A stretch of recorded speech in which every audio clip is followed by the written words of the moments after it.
جہنم میں جو عذاب ہوگا وہ لوگوں کے اعمال کے اعتبار سے ہوگا. ہر ایک کو ایک جیسا عذاب نہیں ہوگا. جس کے جتنے گناہ ہوں گے اس کے عذاب کی شدت اس کے حساب سے ہوگی. کچھ لوگوں کو ٹخنوں تک جلایا، اس کا مطلب ہے کہ ان کے گناہ کم ہوں گے جو ٹخنوں تک جن کو آگ نے جلایا ہے.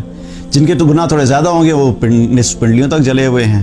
اور کچھ ایسے بھی ہوں گے جو جہنمی، جن کا پورا وجود آگ میں جلے گا ان کے گناہوں کی وجہ سے. تو جہنم کا عذاب بھی کیا ہے، ہر ایک کو ایک جیسا برابر نہیں ہوگا، بلکہ ان کے گناہوں کے اعتبار سے دیا جائے گا کہ جس کے جتنے سخت گناہ ہوں گے، جتنے شدید گناہ ہوں گے، ان کا عذاب بھی اتنا ہی شدید ہوگا. چوتھی چیز کیا پتہ لگتی ہے کہ ایمان ہر ایک کے اندر برابر نہیں ہوتا.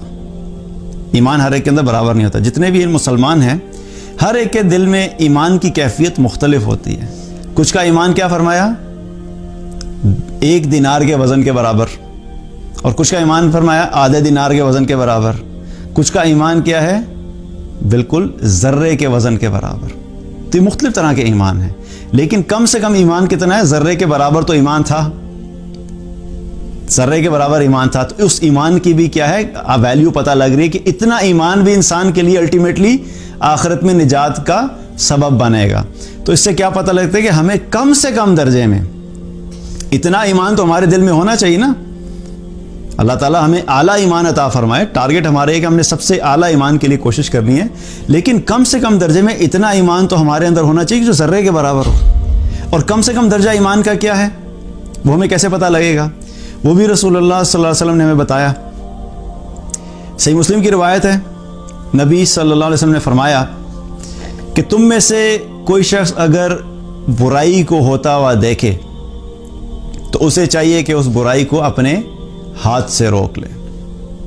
فَإِن لَمْ يَسْتَطِعْ فَبِلِسَانِهِ، اگر اپنے ہاتھ سے روکنے کی طاقت نہیں رکھتا تو اسے زبان سے روکے. فَإِن لَمْ يَسْتَطِعْ فَبِقَلْبِهِ، اگر زبان سے روکنے کی بھی طاقت نہیں رکھتا تو اس کو اپنے دل میں برا جانے. وَذَلِكَ أَضْعَفُ الْإِيمَانِ، اور یہ ایمان کا کمزور ترین درجہ ہے.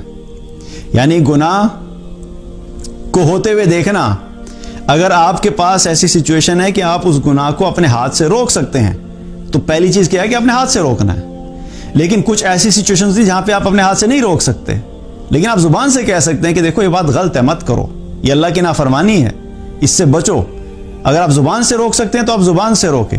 لیکن وہاں پہ اگر آپ ایسی سچویشن آپ زبان سے بھی نہیں روک سکتے تو پھر کیا ہے، اپنے دل میں برا جانو. اپنے دل میں برا جانو کہ کم از کم اس گناہ کو دیکھ کے مطمئن نہیں ہو جاؤ، اس گناہ کو ایکسیپٹ نہیں کر لو. اس گناہ کو ہوتے ہوئے دیکھ کے یہ نہیں سمجھو کہ ٹھیک ہے یار سب کر رہے ہیں تو چلو کوئی فرق نہیں پڑتا. دل میں کراہت ہو، دل میں اس چیز کی فکر ہو کہ یہ گناہ ہے، یہ غلط بات ہے. ایک چیز دیکھیے، ایک چیز ہوتی ہے کہ انسان گناہ سے بچتا رہتا ہے اور گناہ کو اس گناہ سمجھتا بھی ہے.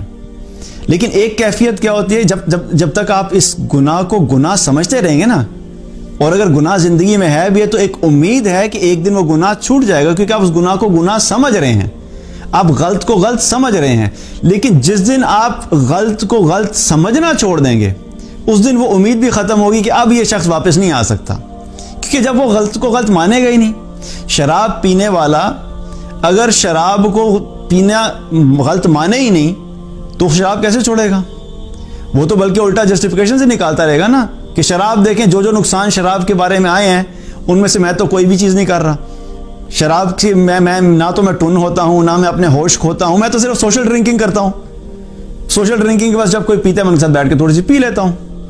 تو میں تو کوئی وہ ان گناہوں ان سب جو فسادات ہیں اور جو شراب پینے کی وجہ سے جو نقصانات ہیں وہ تو میں کچھ بھی نہیں کر رہا. تو وہ کیا کرے گا؟ اس کا مطلب یہ ہے کہ وہ دل میں مطمئن ہے کہ شراب پینا غلط نہیں ہے، تو وہ شخص تو شراب نہیں چھوڑے گا. زنا کرنے والا اگر زنا پہ مطمئن ہو جائے گا، وہ کہے گا یار چلو ٹھیک ہے یہ تو میرا اپنا ذاتی عمل ہے لیکن میں باقی حقوق تو پورے کرتا ہوں نا لوگوں کے، میں کسی کے حق پہ ڈاکہ نہیں مار رہا، میں کسی کو نقصان نہیں پہنچا رہا، میں زبان سے کسی کو گالی نہیں دے رہا، میں اخلاق اچھا میرا ہے، لیکن میں زنا کرتا ہوں تو میرا اپنا معاملہ ہے. تو وہ کیا، وہ زنا پہ مطمئن ہو گیا. تو اس کا مطلب کیا ہے کہ جب گناہ پہ مطمئن ہو گئے تو پھر گناہ سے نکلنا بہت مشکل ہے. اور یہاں پہ رسول اللہ صلی اللہ علیہ وسلم کیا ہے، گناہ کرنے کی بات نہیں ہو رہی، گناہ کو روکنے کی بات ہو رہی ہے.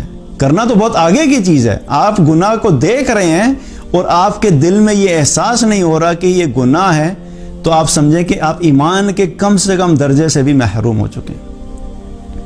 تو گناہ کرنے والا تو بہت آگے کی چیز ہے۔ تو کیا ہے کہ سب سے کم درجہ کیا ہے ایمان کا؟ کہ گناہ کو اپنے دل میں برا جانے، کیونکہ یہ اس سے نیچے پھر ایمان کا کوئی درجہ نہیں ہے۔